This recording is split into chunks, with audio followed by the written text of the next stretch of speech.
They say New York City either makes you or breaks you, and for a long time, I truly believed I was among the ones it had made. Even before I graduated from college, I dreamt of the Manhattan skyline, that endless sprawl of glass and steel thrusting up into the sky like a declaration of ambition. When I was accepted into a junior analyst role at one of the largest financial consulting firms in the city, it felt like I'd been handed a ticket to a world I'd only admired from afar. I can still remember the jolt of excitement and awe the first time I stepped into that towering office building in Midtown, 50 floors of polished marble floors, tinted windows, and suites that cost more than my monthly rent. Every morning, I'd ride the subway in from my cramped studio in the East Village, lost in the throngs of equally driven professionals. We'd pour out onto the sidewalk and rush towards skyscrapers that caught the early sunlight like polished mirrors. The building that housed my company, Hallerton and Porter, was an architectural marvel of gleaming panels and towering pillars. Whenever I pushed through the revolving doors into the massive lobby, it felt like I was stepping onto a stage. It was easy to slip into the rhythm of that place.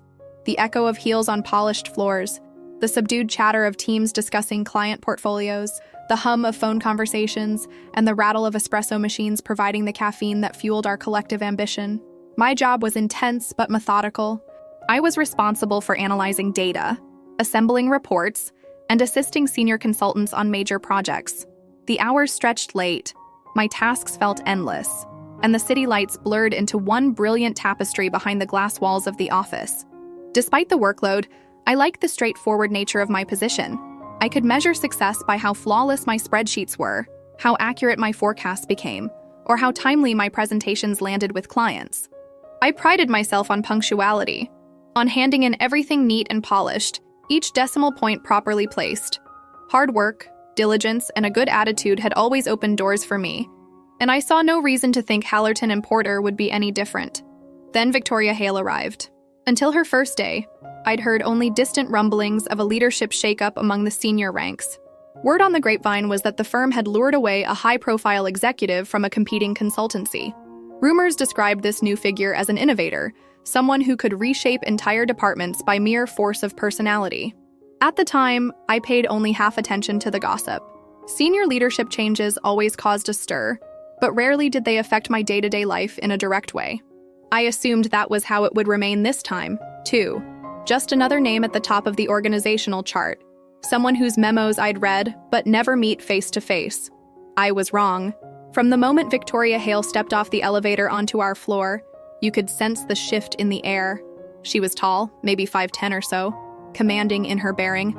Dressed in a tailored charcoal gray suit that radiated sophisticated power, she moved with an elegant confidence that drew every gaze in her direction. Her hair was a sleek, dark blonde that caught the light when she turned her head. Yet it wasn't her attire or her height that turned heads most. It was her eyes.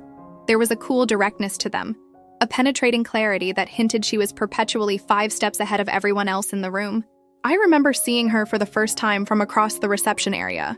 She was introduced to a handful of the department heads, and even from that distance, I could see how they held themselves more rigidly, carefully. It was as if they were subconsciously bracing for an interview they hadn't studied for. Within minutes, she was ushered into a private conference room, presumably to discuss her new role in leading the corporate finance division. In the days that followed, her presence seeped into the collective consciousness of the office like a subtle wave. People whispered about her in break rooms, how she'd turned around a failing branch in London a year earlier, how she'd been named one of the top 40 under 40 executives by a major business publication. There were rumors that she was ruthless, that she demanded the highest standards, and that she didn't suffer fools gladly. At first, all this talk was mere background noise to me. I was busy juggling a particularly demanding project, covering some market analyses for a major banking client. Then, out of nowhere, I received an email from Victoria's assistant. Ms. Hale would be sitting in on our next project update meeting, as she wanted to gain insights into some of the data analytics we'd been using. My pulse quickened at the thought of presenting my slides to someone of her stature. The day of the meeting, I forced myself to remain calm. I arrived in the conference room early, ensuring that the slides displayed properly. When she walked in, flanked by a couple of mid-level managers, her presence filled the space immediately. I stood to greet her, my chest tight with nerves, and introduced myself. She offered a handshake, meeting my eyes with that intense gaze, and gave me the faintest flicker of a smile. "It's nice to put a face to the name," she said, her tone cool but not unfriendly. "I hear you've been one of the driving forces behind our new data approach." I blinked in surprise, my heart fluttering. I suppose I've had a hand in the analysis," I managed, keeping my voice steady. Inside, I was reeling. She actually knew who I was. She nodded, scanning the table with practiced efficiency. "I look forward to hearing your perspective," she said, then took a seat at the head of the table. Throughout that meeting, I felt the weight of her focus on me. She made occasional notes, asked incisive questions, and never once showed a flicker of doubt or uncertainty in her posture.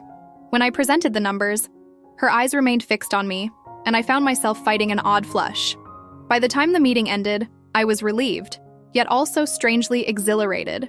That was how it started.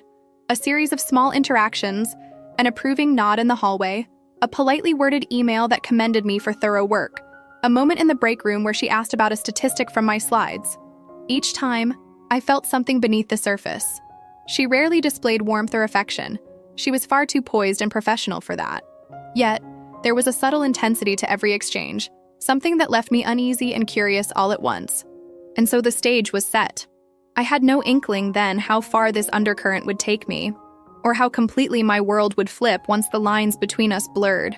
The shift started slowly, almost imperceptibly, yet once I recognized what it was, it felt as though a bright light had snapped on in a dark room. One day, I was simply the diligent junior analyst, proud to have earned small words of praise from my new boss. The next, I found myself lingering in the halls, hoping to catch sight of Victoria Hale, just for that brief flicker of electricity that always accompanied her presence. It was a puzzling sensation. I'd never had a boss who affected me so strongly. I'd been around impressive, confident people before, but there was something about her that went beyond professional admiration. An emotional tension coiled in my chest whenever we shared space. I became acutely aware of every movement she made, how her hand flicked when emphasizing a key point, how the corner of her mouth quirked ever so slightly when she was amused, how she'd occasionally twist the ring on her right hand when she was deep in thought. I was convinced these observations were one-sided. After all, to Victoria, I was just another analyst among dozens in her new division, maybe an efficient one, but hardly special. Yet there were those moments when she locked eyes with me across the conference room. My pulse would quicken, a tingling awareness would run down my spine. Once or twice, I could swear I saw something in her expression, an intensity that matched my own jumbled emotions, but then it would vanish, replaced by her usual measured composure, leaving me to wonder if I'd only imagined it. The first truly revealing encounter came on a night I stayed late to meet an upcoming project deadline. It was after 8 p.m., and the office had mostly emptied, the hum of activity reduced to a few pockets of silent employees. My eyes burned from staring at the screen, so I got up to stretch and fetch coffee from the break room. On my way back, I saw a light still shining through the glass walls of Victoria's corner office. The rational part of me told me to keep walking, to go back to my desk and mind my business. But a reckless corner of my heart insisted I knock on her door, under the guise of checking if she needed anything. I hesitated, my hand hovering near the doorknob. Before I could overthink, I tapped lightly. "Come in," her voice called, firm and low. I stepped inside, feigning calm.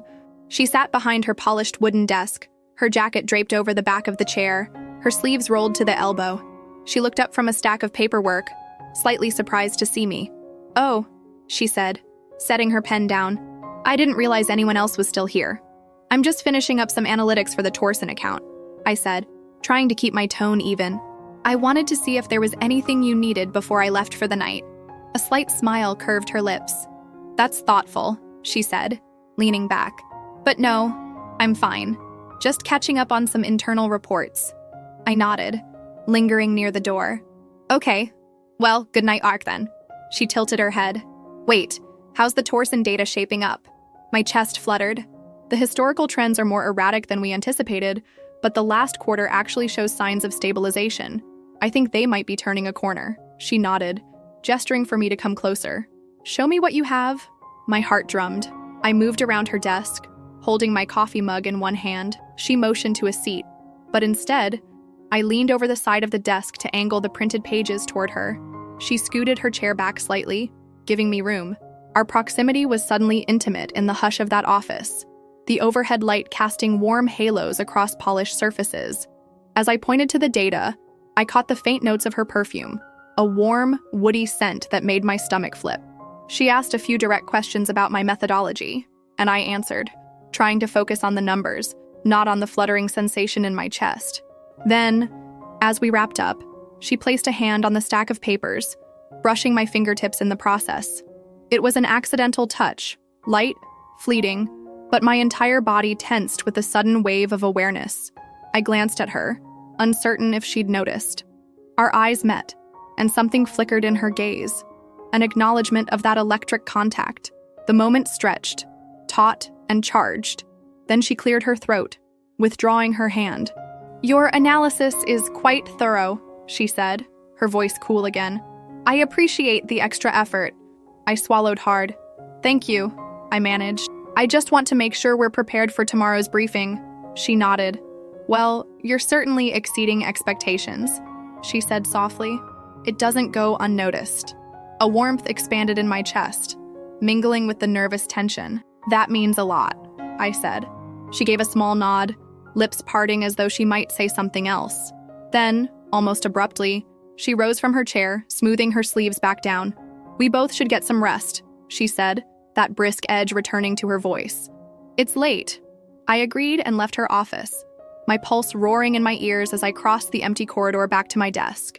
My coffee had gone cold, but I hardly noticed. All I could think about was the fleeting brush of our fingers.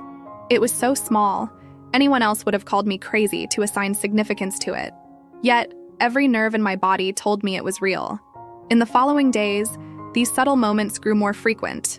A shared glance in a team meeting, a gentle, "good job," that lingered in my mind longer than it should have. A lunch break where she coincidentally ended up beside me in the line at the cafeteria. With each new spark, I found myself battling a swirl of excitement and denial. "This is your boss," I reminded myself, a woman known for her no-nonsense leadership. "She's not flirting, she's just confident. Don't read into it." But the sense of possibility was too strong to ignore.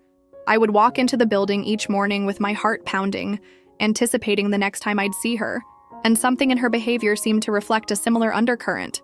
She'd single me out in meetings for my input, catch me by the elevator to ask small questions about projects, or compliment a report I'd written in a tone that felt too personal for a normal workplace exchange. Still, I questioned everything. Was I imagining it? If it was real, was it ethically wrong? Should I nip it in the bud? The swirl of logic and emotion in my head kept me awake at night, replaying every tiny sign that might confirm or deny my suspicions. I found reasons to bury myself in more work, to avoid confronting the storm of feelings. Because the truth was, if there was indeed an invisible line forming between us, crossing it would carry immense consequences. For her career, for mine, for the entire environment we moved in. But is that enough reason to ignore the pull? A small voice would ask in my mind. I didn't have an answer. And that uncertainty was its own kind of torture. New York City has a way of transforming in the rain. Streets reflecting neon signs, cabs splashing water onto the sidewalks, steam rising from manholes into the murky glow of street lamps. On the evening, everything changed. A downpour battered the tall windows of Hallerton and Porter, turning them into shifting canvases of water and light. It was well past 7, and I'd originally planned to leave early. The weather had other ideas. My phone pinged constantly with flash flood warnings, and I kept glancing out at the pounding sheets of rain, debating if I should just wait it out in the office. Down on the streets, umbrellas were flipping inside out, and the cabs I could see were either full or swerving through puddles.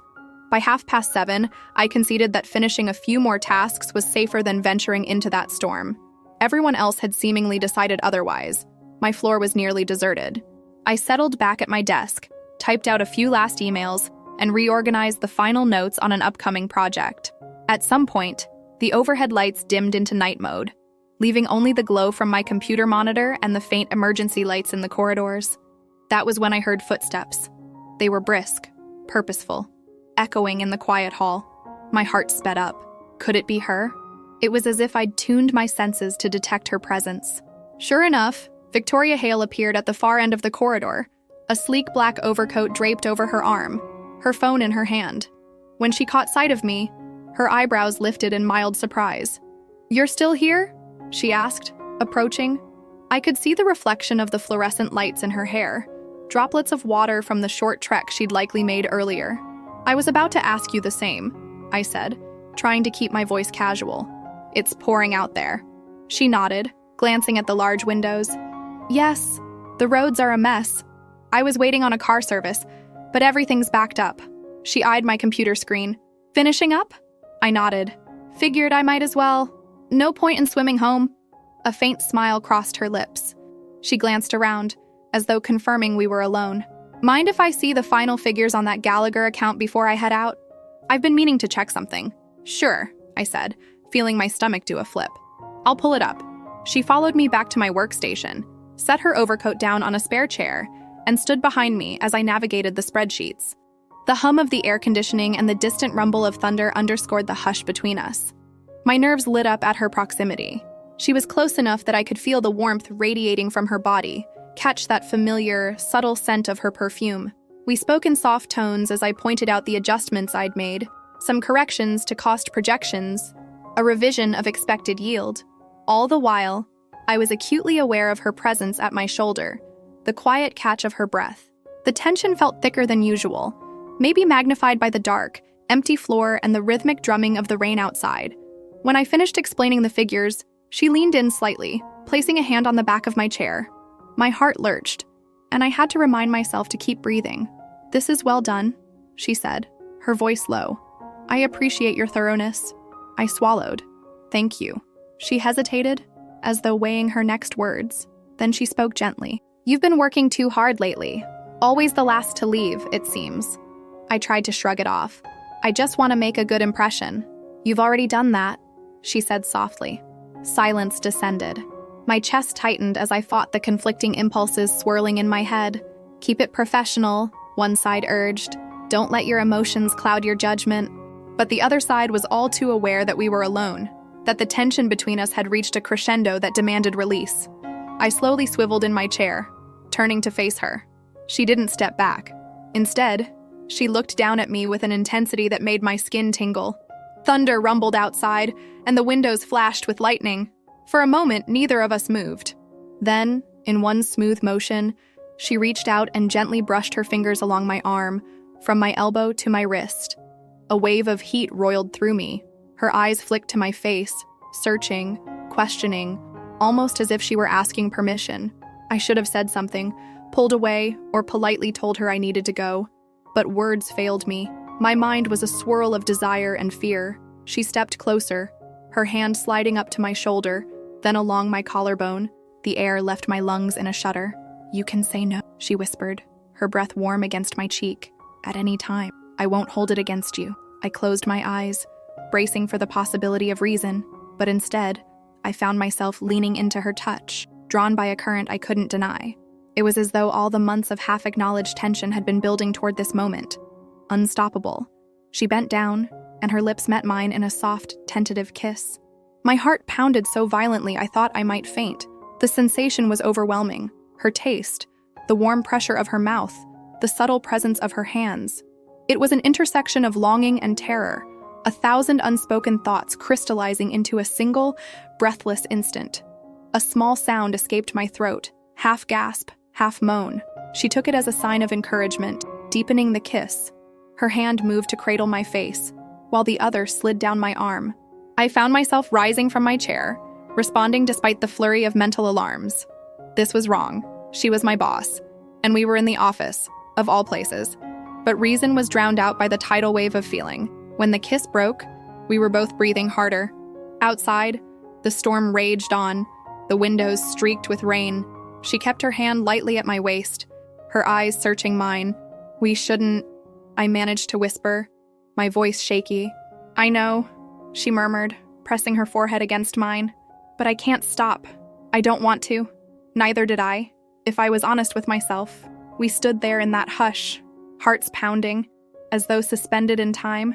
Then, with a quiet, urgent motion, she pulled me closer and kissed me again, this time with a fierceness that spoke of long-held restraint breaking free.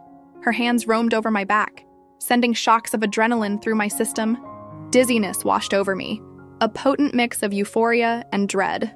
This was a line I'd sworn to never cross, yet here I was, crossing it with abandon.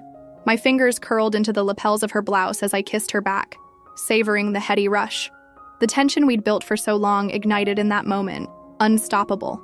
We might have lost ourselves entirely, if the echo of footsteps hadn't suddenly sounded in the hallway. We broke apart, breathing hard, faces flushed. She stepped back, eyes wide, and we both looked toward the sound. The footsteps receded, indicating whoever it was had moved on. But the scare was enough to jolt us into reality. She let out a shaky breath and ran a hand over her hair, smoothing it. "We can't do this here," she said, voice trembling slightly, though she fought to steady it. "Someone might—" I nodded, swallowing my own panic. "Yeah, we should be careful." Neither of us seemed to know what else to say. The gravity of what had just happened pressed down, and the rush of fear mingled with the lingering desire. In the silence, the storm outside raged on. Finally, she grabbed her overcoat, her movements quick and staccato. "I need to go," she said, not meeting my eyes. "Let's talk about this later." "Okay," I breathed. "Sure." She moved to the hallway, hesitating only once to glance back at me. Her expression was torn between longing and guilt. Then she disappeared around the corner, leaving me alone, chest heaving, hands trembling. I heard the elevator chime not long after. For a long time, I just stood there, letting the kaleidoscope of emotions swirl within me. The office lights hummed, the building was silent. My lips still tingled where she'd kissed me, and my heart hammered as though trying to break free from my ribcage. A dozen questions tumbled through my mind. What have I done? Where do we go from here? But no answers emerged. By the time I left the building, the rain had subsided into a steady drizzle. I walked home with my mind in chaos, hardly noticing how soaked my shoes became. Everything had changed in the span of a few moments. And the terrifying part was, I wasn't sure if I regretted it or not. After that night, I couldn't pretend life at Hallerton and Porter was the same. The next morning, my alarm dragged me from a restless sleep where I dreamed of her touch, her scent, the hush of the empty office.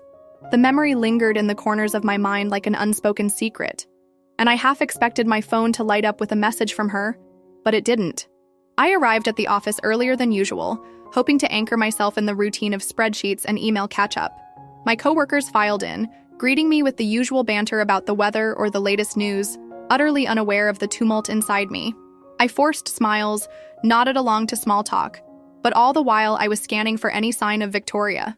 When she finally appeared, stepping off the elevator with a composed expression, my pulse jumped. She acknowledged me with a polite nod. Impersonal, neutral. My heart twisted. Of course, I thought. She has to maintain decorum in front of everyone. Yet every so often, I'd sense her gaze flick in my direction. A fleeting glance, gone in an instant, that hinted at the undercurrent we shared. The day passed in a haze of routine tasks. I tried to focus on meetings, phone calls, client updates, but my concentration was shot. Meanwhile, she conducted her normal array of departmental responsibilities, exuding the calm, focused leadership style that everyone admired. It was impossible to reconcile that version of her with the woman I'd kissed so passionately the night before. Around mid-afternoon, I heard from her assistant that she wanted to see me in her office. My stomach lurched. I tried to appear composed as I headed up the corridor. When I reached her door, I found it slightly ajar. She was on the phone, her tone clipped yet courteous. She gestured for me to wait. As she finished the call, I hovered in the doorway, feeling the tension coiling in my chest. She ended with a succinct goodbye, then set the receiver down. "Close the door," she said quietly, not meeting my eyes. I did as instructed, shutting us into the private, glass-walled office. She rose from her chair, walked around to the front of her desk, and leaned against it, arms folded. I stood a few feet away, unsure whether I should approach or remain where I was. Her gaze finally lifted to mine. It was guarded, serious.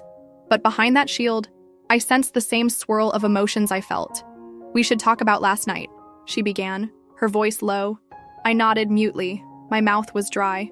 She inhaled, exhaling slowly. I'm not someone who usually does this. In fact, I've never..." She broke off, frowning, as if searching for the right words. "I want you to know I'm not taking it lightly." "I'm not either," I said softly. "But what do we do?" She pinched the bridge of her nose, a rare show of frustration. "I don't know. This is a professional environment. I'm supposed to set an example. And you," she glanced at me with an expression bordering on regret, "you have a bright future here. I'd hate to see that jeopardized." A pang of guilt flared in my chest. "I know the risks," I said. "But that night, She held up a hand, stopping me. I'm not blaming you. I'm just stating facts. If anyone finds out, it could be damaging for both of us, in different ways. Silence weighed heavy in the room. I dropped my gaze to the floor, feeling both shame and longing. So, do we pretend it never happened? She hesitated, eyes flicking to the closed door. Then, with a subtle shake of her head, she said, I don't think I can pretend. Can you? Could I? No. I'd spent all night haunted by the memory of her, and just standing there in her office made my heart thunder. No, I whispered. She stepped closer, slowly, as if giving me every chance to move away. I can't promise you anything, she admitted, her voice trembling around the edges. This is uncharted territory, but I can't ignore how I feel. My breath caught. She was so near now. I could see the faint worry lines around her eyes, sense the warmth of her body. My mind screamed about boundaries, about the possible fallout, but desire flooded my senses. Neither can I managed to say.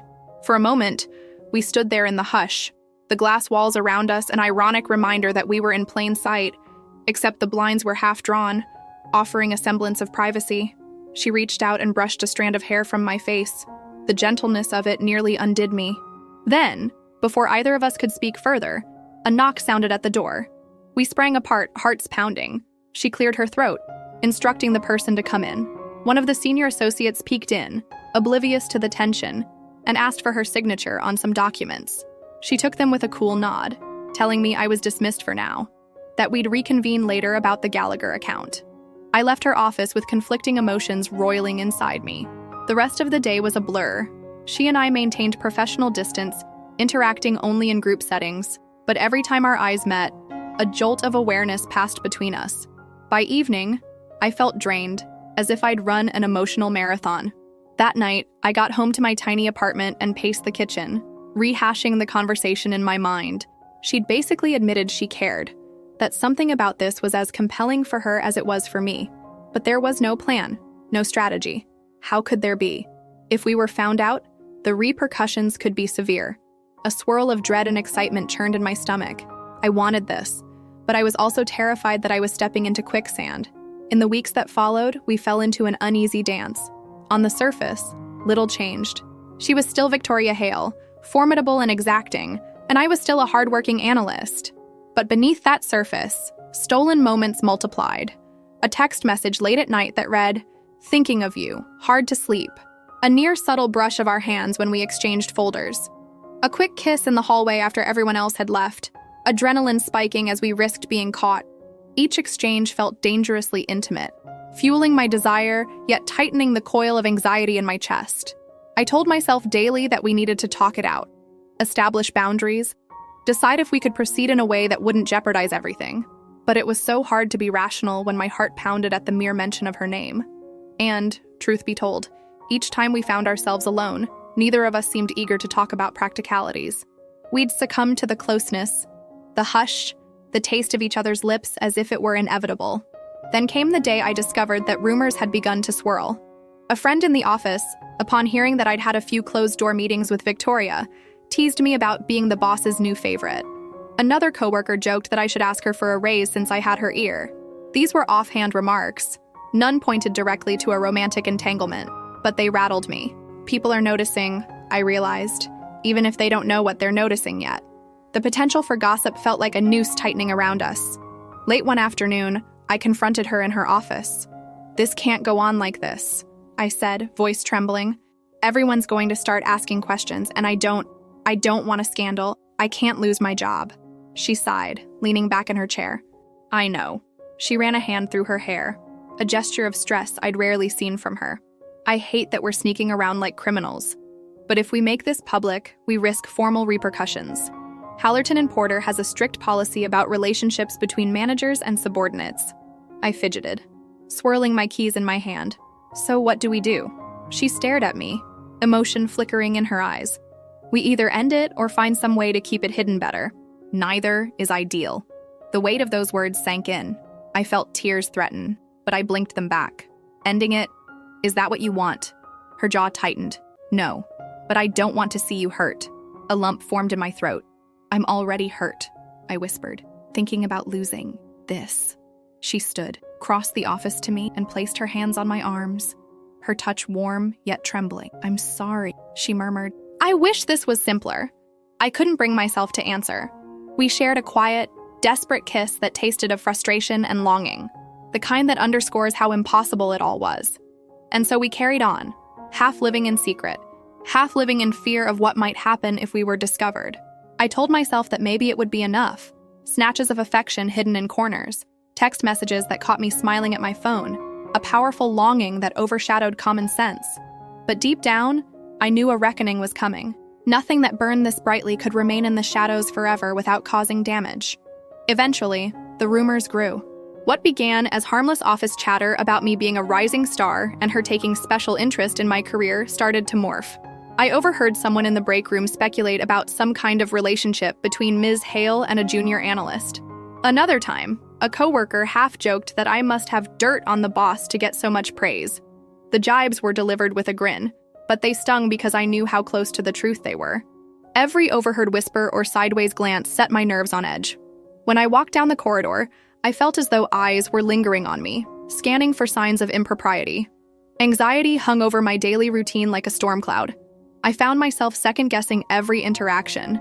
Should I avoid her entirely? Should I act like nothing's changed? My performance started to slip because I couldn't maintain the same level of focus. I'd stare at spreadsheets without processing the numbers, my mind spinning with worry. Victoria noticed my frayed state. One evening, when the office had mostly cleared out, she asked me into her office. As soon as I stepped inside, she gently shut the door, turning to me with a concerned expression.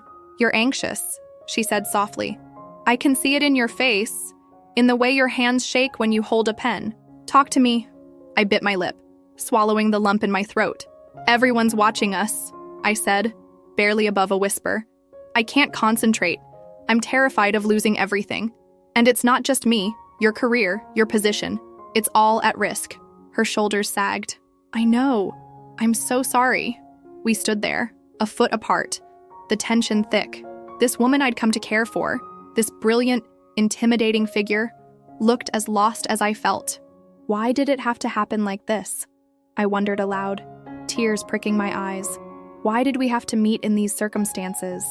With all these rules and people watching, she closed the distance between us, pulling me into her arms. My face pressed against her shoulder, and I felt the warmth of her body, smelled that faint, woody perfume. "I wish I had an answer," she whispered, her voice wavered. "I can't undo the circumstance, but I can say I don't regret meeting you." Despite the swirl of fear, I relaxed into her embrace, letting out a shaky sigh.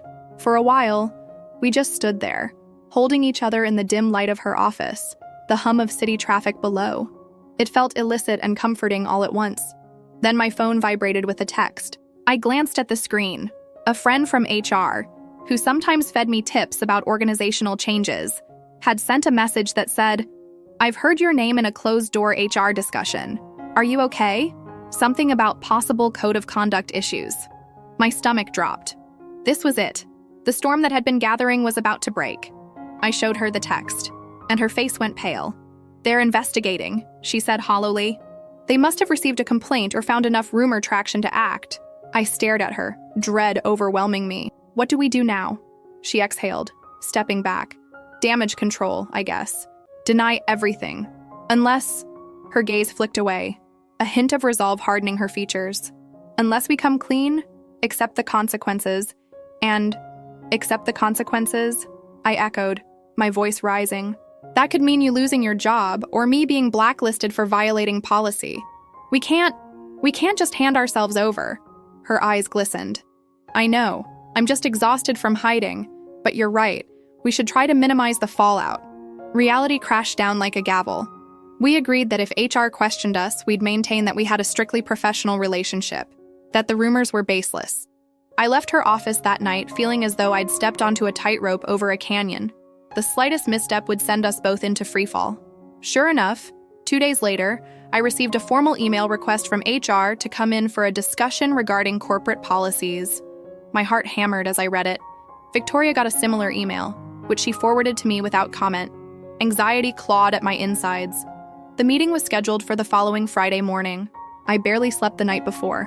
When I arrived at the HR manager's office, I felt like a kid caught red-handed in something unspeakable. The manager, a composed middle-aged woman named Elaine, welcomed me in and asked me to sit.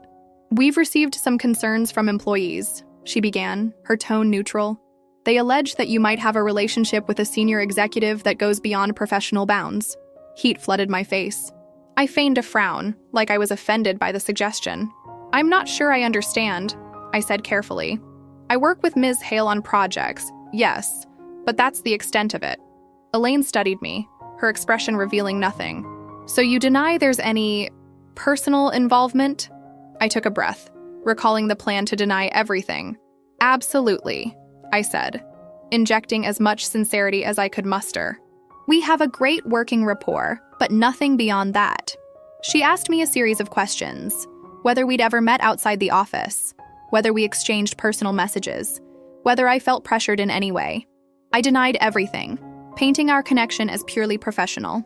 She made notes, said she appreciated my cooperation, and informed me that they'd be speaking with Ms. Hale as well. I left the meeting with trembling hands, feeling sick to my stomach. I lied through my teeth, yet what else could I do?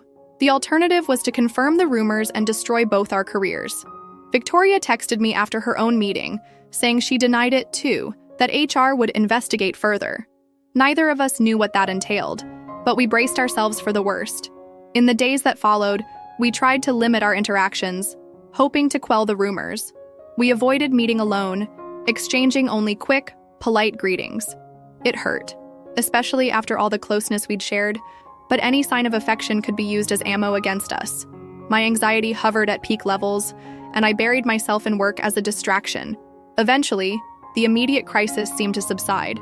HR didn't call us back for a second round of questioning, nor did they send any official notices. We heard rumors that the investigation was inconclusive, that they lacked concrete evidence. People in the office seemed to move on to new gossip. For a brief moment, I thought maybe we'd dodged the bullet. But the quiet tension between Victoria and me remained. We texted sometimes, usually at night, careful to keep messages benign in case we were being watched. She'd occasionally slip me a glance that spoke volumes. Once, in the elevator, we found ourselves alone, and she reached out to squeeze my hand briefly, just enough to remind me that she cared, that she missed me. Then the doors slid open on a new floor, and we were forced to part. The secrecy was stifling, the fear relentless. We were stuck in a no-man's land, neither fully parted nor free to be together. Every day at the office felt like I was wearing a mask, playing a role that no longer matched the tumult in my heart. I was losing sleep, losing focus, even losing the sense of pride in my work that once fueled me. The shining dream of Manhattan success had become overshadowed by the reality of office politics and hidden desire. Deep down, I sensed this precarious arrangement couldn't last. We were heading toward a point of no return. Either we'd find a solution that allowed us to breathe without fear, or we'd break under the pressure. I just didn't know which outcome was fated for us, only that something had to give. The tipping point arrived with brutal swiftness. It began as a small comment from a colleague, something about special favors in the finance department that triggered me to spin around in alarm. The coworker shrugged, saying they'd overheard from a friend that I was on thin ice and might soon face departmental changes. The remark sent a chill down my spine. Tensions escalated a week later when a major client pulled out of a deal, sending shockwaves through the upper echelons of the firm. Victoria and her leadership circle were under intense scrutiny, and the slightest whiff of scandal could be used against them. I saw her stress accumulate in subtle ways. Dark circles under her eyes, a sharper edge to her interactions, a reluctance to linger anywhere too long. Amid this pressure cooker, I was assigned to a critical project with a looming deadline. Victoria was overseeing the project's strategic direction, but we maintained official distance. Still, whenever I had to brief her team, I'd feel that familiar ache. We were cordial, businesslike, and the rest of the team seemed none the wiser about the turmoil beneath the surface. Then, one late afternoon, I saw a new email from HR with the subject line, Department Reassignment. My chest constricted as I opened it. The message was brief and vague, mentioning that, due to operational restructuring, they planned to transfer me from the finance division to a smaller branch within the firm. I'd no longer report to Victoria's hierarchy. Effective date, the following Monday. My reaction was a confusing mix of relief and devastation. On one hand, being moved might remove the tension of our direct reporting line, potentially allowing us to see each other without violating policy. On the other hand, it felt like a forced demotion, like they were shuffling me away to avoid further scandal. I read the email 3 times, hands shaking. Immediately, I headed to Victoria's office to confront her about it. Her assistant said she was in a meeting, so I waited in the corridor. When she emerged, looking drained, I approached cautiously. "They're reassigning me," I blurted out, holding up my phone with the email displayed. "They didn't even ask me if I agreed." She scanned the message, tension filling her face. "I had no idea," she muttered, her eyes clouded with anger. "They didn't consult me either. This must be from upper management or HR's push." I exhaled, tears pricking my eyes. Are they punishing me? Or is this them trying to protect us? She bit her lip. "I'm not sure. Let's talk in my office." We retreated behind closed doors once again. I sank into the chair, feeling a swirl of betrayal and uncertainty. She paced by the window, rubbing her forehead.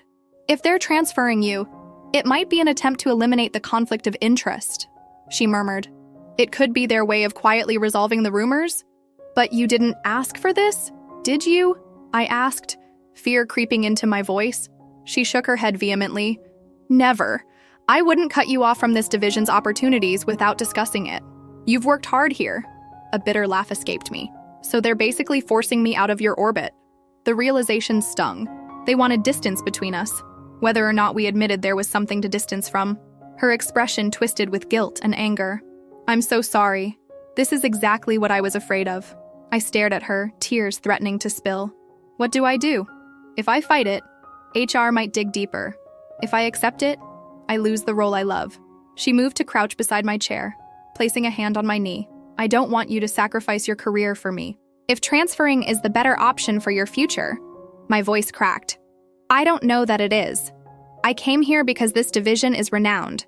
I learned so much from you. But now, maybe it's best to cut ties. This arrangement, this sneaking around, it's eating me alive." A tortured look crossed her face. "I understand." For a moment, we both were silent.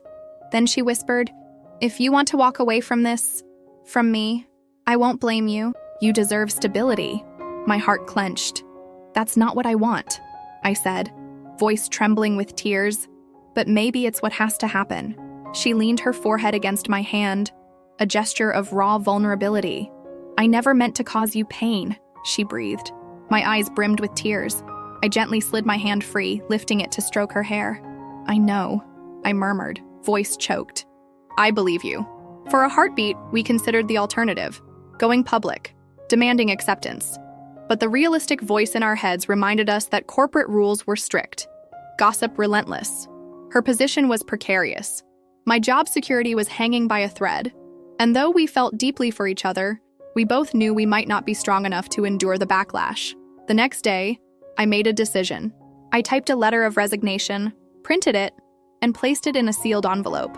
The transfer to another division felt like a hollow compromise. My sense of pride refused to let me be pushed around by HR's quiet manipulations. I also suspected that if I stayed in the firm, even in another department, the rumors would follow me. I'd remain a spectacle, a cautionary tale.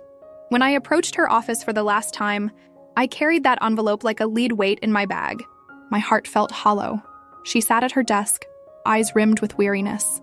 "I need to talk to you," I said, voice tight. She nodded, motioning for me to close the door. Once I did, I held out the envelope with trembling fingers. "I'm leaving," I said, forcing the words through the ache in my throat.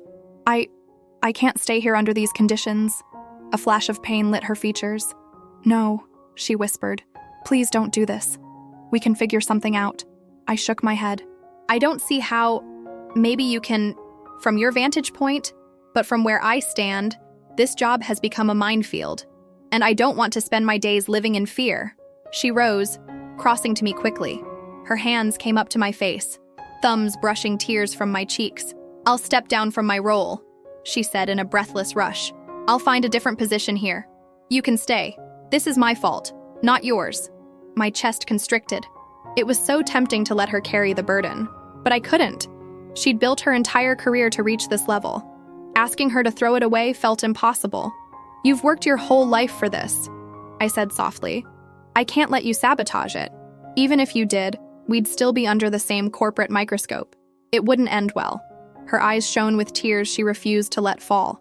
"So that's it then?" With a shaky nod, I whispered, "Yes." "I'm sorry."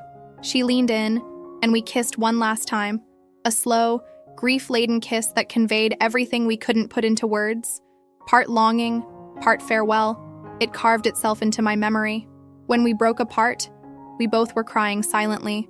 "I wish I had been braver," she said, voice trembling. "I wish I could have protected you from all of this." I cupped her cheek, trying to steady my voice. "It's not just on you," I said. We both took this path. We lingered in that moment, tears and heartbreak mingling. Then, quietly, I slipped out of her office, leaving the resignation letter on her desk. I walked through the halls with my head high, ignoring the curious eyes. The elevator ride down felt interminable, my reflection in the mirrored interior revealing the hollow sorrow in my gaze. By the time I reached the street, my tears had dried to a numb acceptance. I was leaving behind the job I once dreamed of, and a woman I'd come to care for more deeply than I'd have ever admitted. And so I left Hallerton and Porter. My coworkers expressed surprise, even mild shock. Some asked if I was jumping to a competitor. Others joked that I must have gotten an incredible offer somewhere else. I gave vague explanations about needing to explore new opportunities. I packed my desk into a small box, took one last look at the panoramic view of Midtown Manhattan, and walked away. I found a new position a few weeks later, still in the financial sector but with a smaller consultancy firm downtown. They offered decent pay and a less cutthroat environment. My new coworkers were friendly, the responsibilities manageable, and though it wasn't as prestigious, I felt I could breathe again. No more glances over my shoulder, no more hush in my chest whenever my phone buzzed, no more heartbreak from sneaking moments of intimacy that felt like a crime. Still, the memory of Victoria lingered. Sometimes, I'd catch a whiff of woody perfume on the subway and be catapulted back to that moment in the office, the hush of the storm outside, the electric press of her lips. I wondered how she was coping. Through the grapevine, I heard she stayed on at Hallerton and Porter, continuing her role in the finance division, tackling the next wave of corporate challenges with her usual brilliance. Sometimes I'd imagine her alone in her corner office, looking out at the city lights, perhaps recalling the hush of our shared moments. Maybe that was naive. Maybe she was relieved the drama had subsided. The truth was, I didn't know. About a month after I left, a small envelope arrived at my new workspace. No return address, just my name in neat handwriting. Inside was a single note. "I'm proud of you, always. Thank you for everything you taught me, V." I read it a dozen times, tears in my eyes. It felt like closure and also like the opening of a new wound. I tucked it away in my desk, uncertain if or when I'd have the strength to look at it again. Despite the lingering sadness, life moved on. New York didn't pause for my heartbreak, and soon enough, I was swept up in the daily rush of commutes, deadlines, and weekend brunches with friends.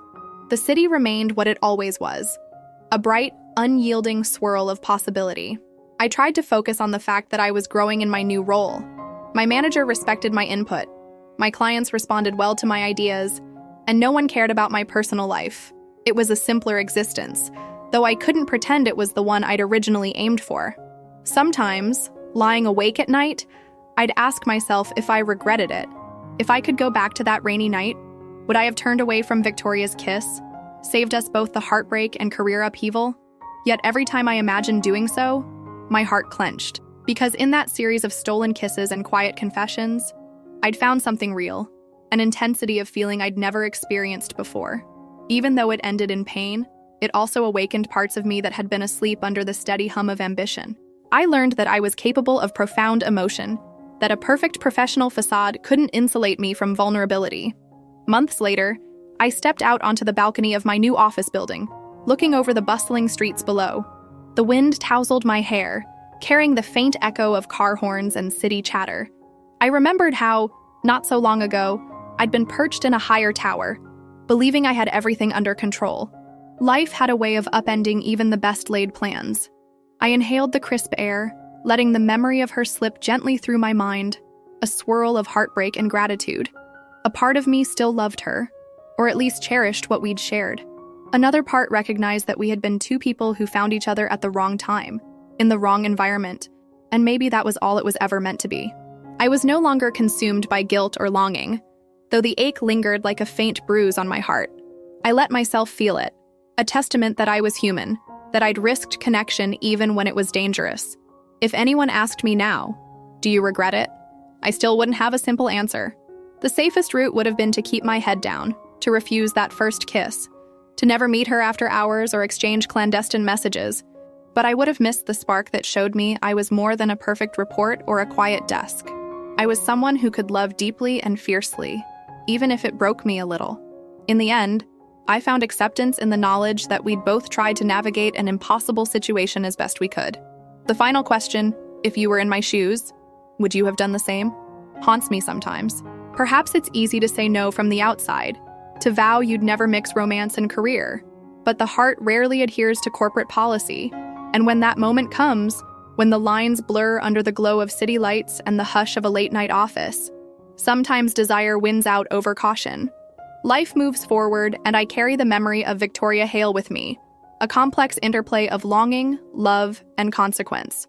Somewhere in Manhattan, she's probably forging ahead in her own story, just as I am forging mine. The city is vast, our paths might cross again or remain parallel forever. Yet I keep going, armed with the lessons I gained, the scars I earned, and the certainty that I'd rather feel too much than live numb behind an impeccable facade. And that, I suppose, is the real end to this tale. There was no triumphant, happily ever after moment. No dramatic unveiling of truth at a company gala. Instead, there was heartbreak, reflection, and a quiet acceptance that not all bonds can survive the constraints of the real world. But even so, for all its flawed contours, this chapter of my life remains one of the most profound. Maybe that's enough.